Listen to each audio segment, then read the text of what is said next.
미토마는 발등구조 드리블을 잘 쓰는 선수예요. 발등구조 드리블은 우리가 가장 빠르게 뛰려고 할 때 구조와 비슷한데, 발등구조 드리블과 일반적인 드리블의 구조적 차이를 알려드릴게요.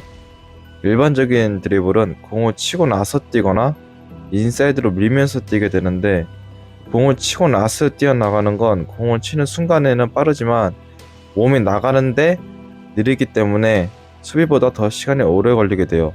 인사이드로 밀면서 나가는 건 공이랑 같이 나갈 수는 있지만 우리가 가장 빠르게 뛸 수 있는 구조가 아니기 때문에 속도가 느려서 수비가 충분히 따라올 수 있는 시간이 생기게 돼요. 근데 발동구조 드리블은 공이랑 같이 나가면서 가장 빠르게 뛸 수 있는 구조이기 때문에 수비 입장에서는 속도가 빠르다고 느껴져요. 근데 결과적으로는 속도 차이처럼 보이지만 원인은 구조적 차이에 있어요.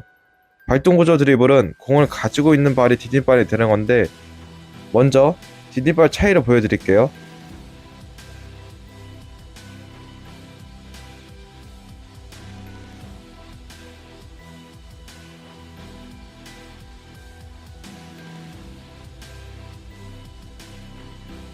이것처럼 구조를 만드느냐 못 만드느냐 차이가 속도 차이를 만들게 돼요. 발동구조 드리블은 인간이 가장 빠르게 뛸 수 있는 구조를 만들기 때문에 발등으로 설치할 수밖에 없는 거죠. 미토마가 또 잘하는 게 원점프 드리블인데, 이 명칭은 제가 지었어요. 원점프 드리블이 뭔지 먼저 보여드릴게요.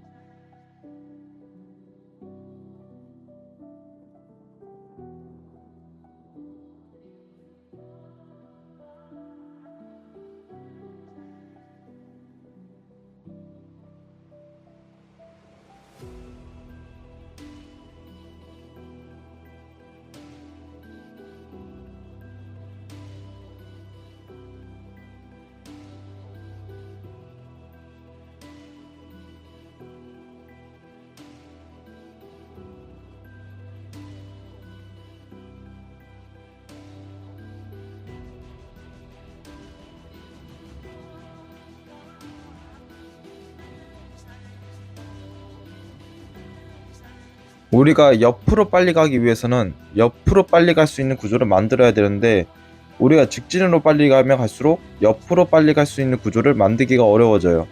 우리는 타이밍을 뺏는 것이 목적이지 빨리 가는 게 목적이 아니에요. 왜? 빨리 가는 것으로는 수비수와 거리를 만들 수 없기 때문이에요. 원점프 드리블은 얼마나 빠르게 충분히 디딤발을 옆으로 뺄 수 있느냐가 포인트예요. 저번 영상에서 디딤발이 공을 치는 각도를 정한다고 했었어요. 디딤발이 공보다 앞으로 가면 갈수록 각도를 더 뒤로 칠 수 있고, 공보다 뒤로 가면 갈수록 앞으로 치게 돼요. 그래서 미토마가 공을 이동할 때 보면 평행 드리블을 하는데, 이 평행 드리블이 뭐냐면, 우리가 일반적으로 공을 이동할 때는 디딤발이 뒤에 있고 공이 앞에 있어요. 그런데 평행 드리블은 디딤발이 공보다 앞에 있어요. 공을 앞에 두는 것이 아니라 공을 옆에 둬서 같이 간다는 의미로 평행 드리블이라고 이름을 지었어요. 미토마가 평행 드리블을 하기 때문에 공을 치는 각도가 좋을 수밖에 없는 거죠. 제가 지금까지 미토마가 드리블을 하는 구조를 설명해 드렸는데, 여러분들이 이걸 알았다고 해도 여러분들은 미토마처럼 할 수 없어요. 미토마가 효율적인 드리블에 대해서 논문을 썼는데, 논문에서 미토마가 수비를 보는 것에 대해서 중요시 여긴 것을 알 수 있어요.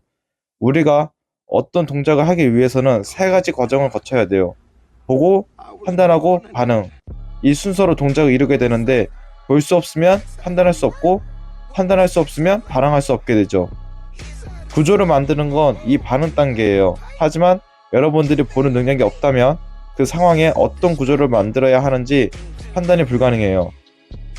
미투마는 제가 좋아할 수밖에 없는 선수인데, 제 원리가 존재한다는 사실을 증명해줄 수 있는 선수라고 생각하기 때문이에요. 미토마가 드리블을 잘할 수밖에 없는 건 재능 그 자체 차이가 아니라 재능의 이유를 알매의 차이라고 생각해요.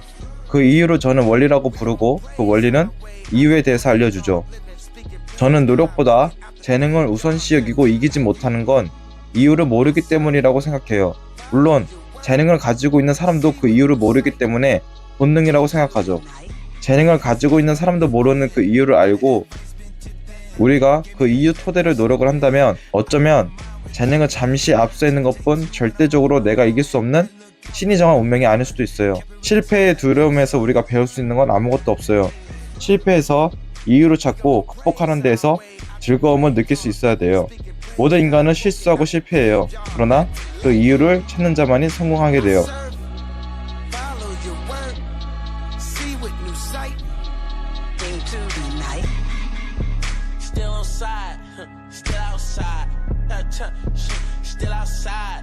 Still outside, tame Impala, stay outside.